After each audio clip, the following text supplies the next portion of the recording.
Assalamualaikum warahmatullahi taala wabarakatuh. Nama saya Azrul Hisham bin Ruslan, nombor matrik C19A0067, dan saya akan menerangkan mengenai tajuk feminism dalam animasi dan perfilman bagi kelas CWT Teori Reka Bentuk.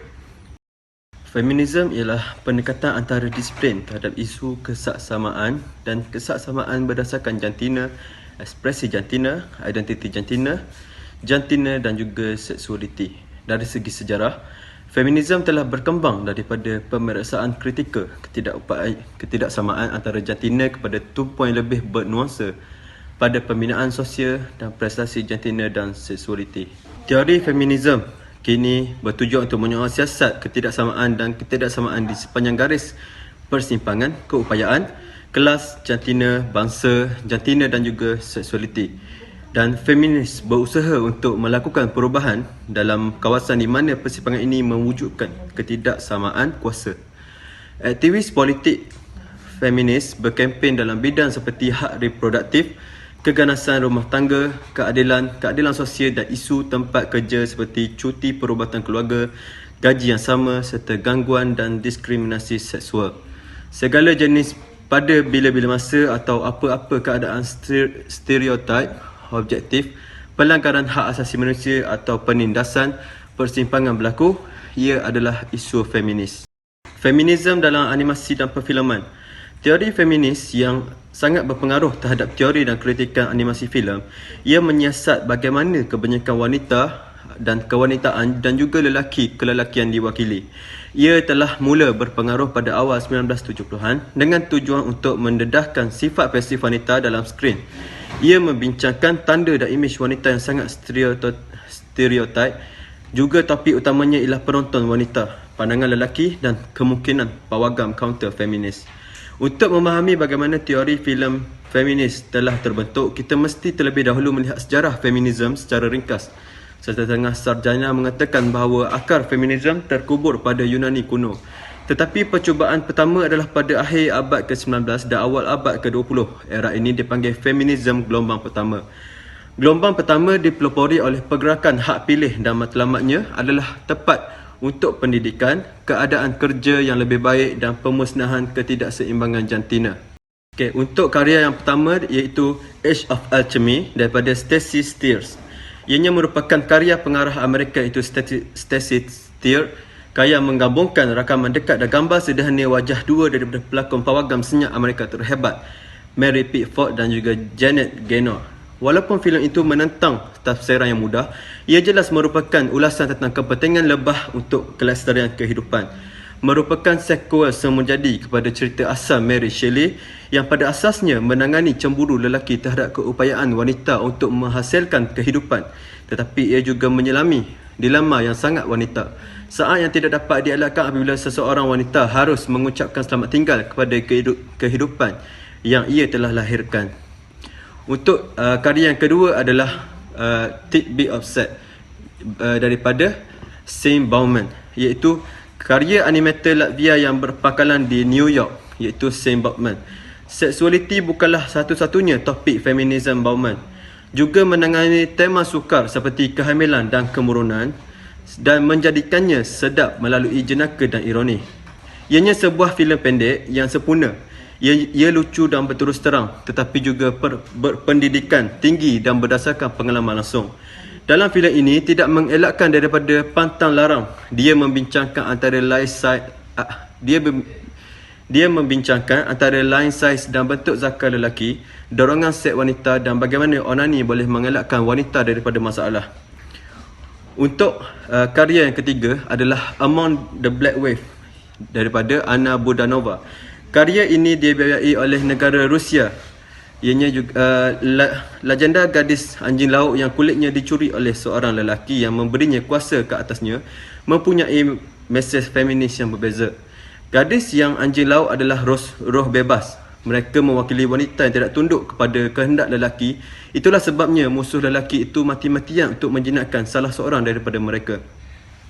Animasi hitam putih Budanova yang bergaya disemai dengan ancaman kuasa lelaki, dilambangkan oleh anjing lelaki yang dengan ganas menjaga wanita yang dijadikan isterinya. Untuk hujah saya, mengapa ia buruk atau baik dan berikan alasan.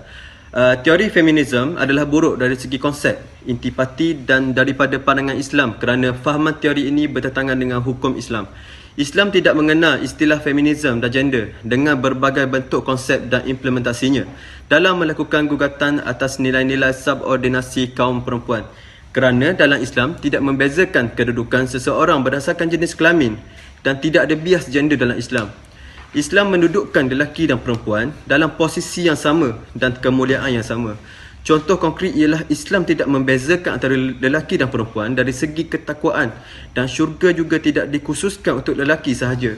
Ia tidak boleh dibenarkan pendapat daripada orientalis dan musuh Islam bahawa Islam meletakkan wanita pada tahap yang rendah atau dianggap masyarakat kelas kedua. Tidak ada diskriminasi antara lelaki dan perempuan dalam Islam, akan tetapi yang membezakan keduanya adalah fungsional kerana sifat masing-masing. Bagaimanakah teori atau idea telah mengubah cara hidup kita pada hari ini? Teori ini secara langsung memberi perubahan dalam cara hidup dan budaya hidup kita pada hari ini kerana berdasarkan kehidupan seharian, teori feminisme telah membawa banyak perubahan secara langsung dan secara tidak langsung. Perempuan tidak lagi terikat dengan cara pemakaian yang menandakan kehidupan mereka seorang wanita. Contohnya, telah menjadi kebiasaan pada golongan wanita untuk memakai t-shirt dan juga seluar jeans. Jika dilihat pada zaman dahulu, pemakaian perempuan sangat terikat seperti hanya memakai kain, skirt dan juga pakaian yang khas yang hanya dapat dipakai untuk golongan wanita sahaja. Dominasi kaum wanita juga dapat dilihat dalam organisasi seperti di syarikat atau di tempat kerja. Kebanyakan tugas pada lelaki dapat dikuasai oleh kaum wanita seperti dalam industri berat dan juga industri kreatif. Yang terakhir adalah tiada lagi diskriminasi antara lelaki dan perempuan dalam segala hal aspek dan perkara itu masih dapat dikawal dengan panduan agama dan gaya hidup yang sihat dan selamat. Sekian daripada saya. Terima kasih. Assalamualaikum warahmatullahi wabarakatuh. Assalamualaikum. Nama saya Muhammad Afiq Azizi bin Muhammad Rasadi, penemu metrik C19A0268. Hari ini saya nak usulkan tentang feminisme dalam filem. Unsur-unsur feminisme dalam filem. Filem menjadi alat hiburan dan media komunikasi yang memberikan informasi atau pengajaran kepada penonton. Perkembangan penerapan mesej dan isu sosial menerusi filem termasuk juga gerakan feminisme. Istilah feminisme boleh digunakan untuk menggambarkan gerakan politik, budaya atau ekonomi yang bertujuan untuk mewujudkan hak yang sama dan perlindungan undang-undang untuk wanita. Antara contoh filem feminisme ialah filem Danggal. Filem Danggal merupakan feminisme mengenai perjuangan wanita yang berusaha untuk mendapatkan pingat dalam sukan gusti. Berdasarkan filem Danggal, kita boleh kaitkan dengan feminisme kerana tiada halangan untuk golongan wanita menyertai dan menang dalam sukan. Dan filem ini memberikan inspirasi kepada atlet-atlet wanita supaya lebih berdaya saing seperti atlet lelaki. Seterusnya ialah filem Hidden Figure. Hidden Figure merupakan feminisme yang mengenai perjuangan wanita untuk mendapatkan tempat dalam pekerjaan yang hanya dikhaskan oleh orang kulit putih. Berdasarkan filem ini yang menekankan ciri feminisme di mana wanita juga mempunyai hak untuk mendapatkan pekerjaan yang mereka inginkan dan tiada batas untuk menetapkan ciri-ciri tertentu kepada seseorang kerana bakat yang ada oleh wanita melebihi seorang lelaki. Seterusnya ialah filem Perempuan Berkalung Sorban. Merupakan feminisme mengenai sekatan terhadap wanita yang tidak dibenarkan untuk melanjutkan pelajaran. Berdasarkan filem ini memberikan pemahaman terhadap konsep feminisme yang sepatutnya taraf pendidikan antara lelaki dan wanita tidak boleh dibezakan dan cara layanan anak lelaki sepatutnya tidak melebihi wanita. Kesimpulannya, Feminisme merupakan satu gerakan yang baik. Dengan adanya feminisme dapat meningkatkan ekonomi negara kerana lebih banyak tenaga kerja yang disalurkan melalui tenaga kerja wanita. Hal ini menjadikan negara lebih maju dan memberikan keamanan kepada negara kerana tiada provokasi yang dilakukan oleh kaum wanita yang disebabkan oleh ketidakpuashatian terhadap kelebihan yang dimiliki oleh kaum lelaki. Assalamualaikum warahmatullahi wabarakatuh dan salam sejahtera. Saya Najal Saufi bin Ma'rufi, pelajar yang memegang matrik C19A0366. Baiklah, pada hari ini saya akan melakukan satu pembentangan berkenaan dengan teori feminisme. Berdasarkan soalan 4, bagaimanakah fahaman ataupun ideologi feminisme telah mengubah corak kehidupan kita pada hari ini? Feminisme telah membawa satu perubahan pada corak kehidupan kita pada hari ini melalui pelbagai aspek. Antara aspek yang telah dibawa perubahan adalah aspek pemakaian dan pakaian. Dari aspek pemakaian, pada masa kini telah pun menjadi kebiasaan bagi golongan wanita untuk memakai baju t-shirt dan seluar jeans, yang di mana pada ketika dahulu ia adalah satu perkara yang janggal. Selain itu, feminisme juga telah mengubah cara dan kebebasan kaum wanita terhadap politik. Di era globalisasi ini dapat kita lihat dan dapat kita nilai bahawa kebebasan kaum wanita untuk menyertai politik itu semakin meluas dan semakin berkuasa. Mereka diberi peluang dan diberi kepercayaan untuk menojoi pucuk kepimpinan negara dan bersidang di dalam Dewan Parlimen. Di era globalisasi ini dapat kita lihat bahawa kaum wanita semakin ramai berjaya menempatkan diri mereka di dalam arena politik. Mereka telah berjaya membahas dan membuka atau bersuara di dalam parlimen untuk menyatakan hasrat serta ideologi yang mereka inginkan. Seterusnya, feminisme juga dilihat telah berjaya mengubah taraf hidup golongan wanita. Hal ini kerana jika dilihat pada era ini, golongan wanita telah berjaya memiliki kerjaya yang lebih meluas, jawatan serta pangkat yang lebih tinggi berbanding zaman dahulu. Sekian, terima kasih. Assalamualaikum warahmatullahi wabarakatuh. Nama saya Muhammad Fakir Syazwar Berdamli, nombor matrik C19A0298. Untuk tajuk feminisme ini, saya lebih bersetuju kerana dengan adanya teori feminisme ini, ia dapat memaktabarkan wanita itu sendiri. Sekiranya teori ini tidak dapat diselahkan, kemungkinan wanita tidak dapat setanding dengan lelaki. Untuk feminisme ini, saya memilih subtopik untuk sastera. Sastera ialah hasil seni yang disampaikan melalui bahasa. Sastera juga turut berkait dengan feminisme.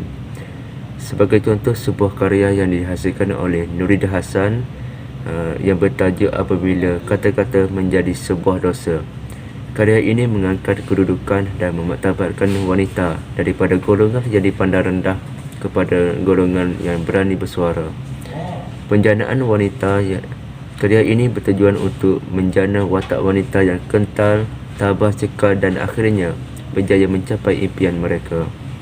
Selain itu, saya memilih karya Hidup Bersama yang dihasilkan oleh A. Samad Said.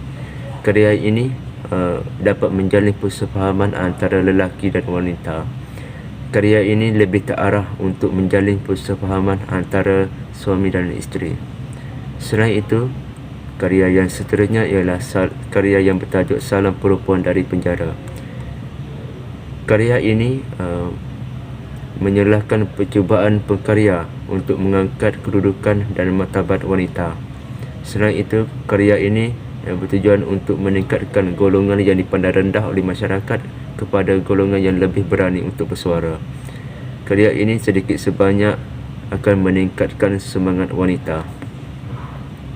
Untuk teori feminisme ini, saya memilih lebih baik kerana ia dapat meningkatkan atau menaikkan golongan wanita ke arah yang lebih baik bagai merapatkan jurang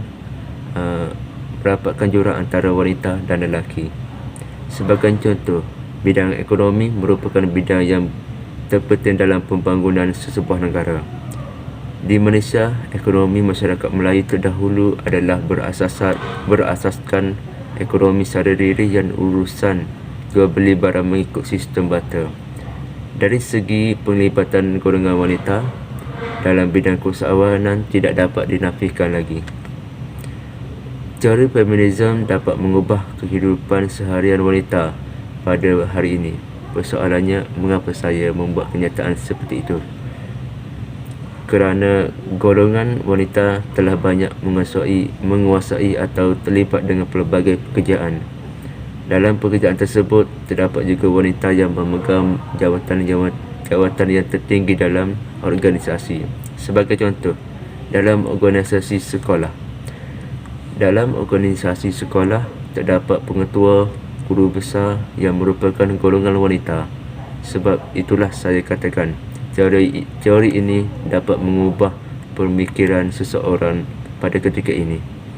Sememangnya golongan wanita mampu menjadi aset yang bernilai kepada sesebuah negara dalam meningkatkan taraf hidup rakyat melalui idea pemikiran lateral mereka. Sekian, terima kasih. Assalamualaikum warahmatullahi wabarakatuh. Nama saya Muhammad Azhar bin Azizan, pemegang matrik C19A0192. Baik, hari ini saya akan menceritakan tentang feminisme di bawah subtopik fashion. Teori feminisme adalah teori yang berpendapat bahawa golongan wanita harus diberi perhatian dalam sesuatu organisasi ataupun di dalam masyarakat. Namun begitu, dalam sesebuah organisasi ataupun kelompok masyarakat, kaum lelaki lebih diberi perhatian berbanding perempuan. Teori feminisme ini bukanlah satu teori yang berbentuk radikal atau ganas. Teori ini adalah memperjuangkan hak-hak mereka dalam menjalani kehidupan mereka seharian.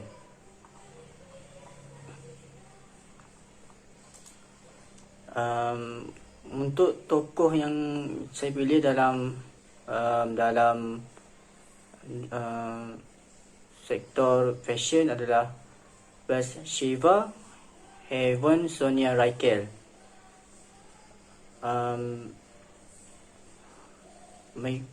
Mengikut latar belakang beliau,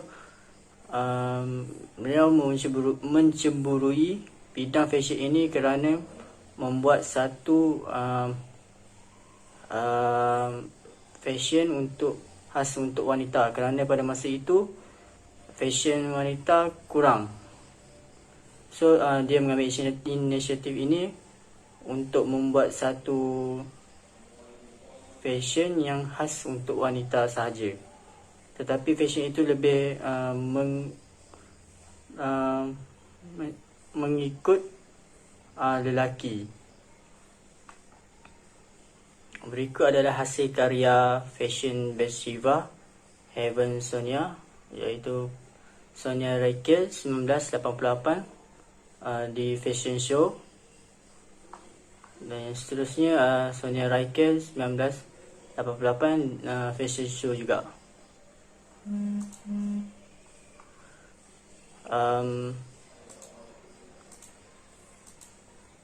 Saya bersetuju bahawa teori feminisme ini diperjuangkan, di mana hak-hak wanita juga harus diberi perhatian, kerana golongan wanita juga merupakan golongan yang penting dalam sesebuah organisasi ataupun dalam kelompok masyarakat. Dalam sesebuah organisasi pula, wanita diberi jawatan yang sama taraf dengan lelaki, dan mereka mementingkan prestasi lebih diutamakan dan tidak mengamalkan sikap pilih kasih di antara satu sama lain. Di dalam dunia fashion pula, pemakaian lebih meniru gaya lelaki, seperti penggunaan seluar panjang bagi memudahkan pergerakan mereka untuk bergerak ke satu tempat ke tempat yang lain. Akan tetapi bukan semua pihak yang selesa dengan pemakaian tersebut, kerana bagi kaum muslimah lebih selesa memakai baju kurung dan menutupi aurat dan mengikut tata cara hidup beragama Islam. Sekian daripada saya. Terima kasih.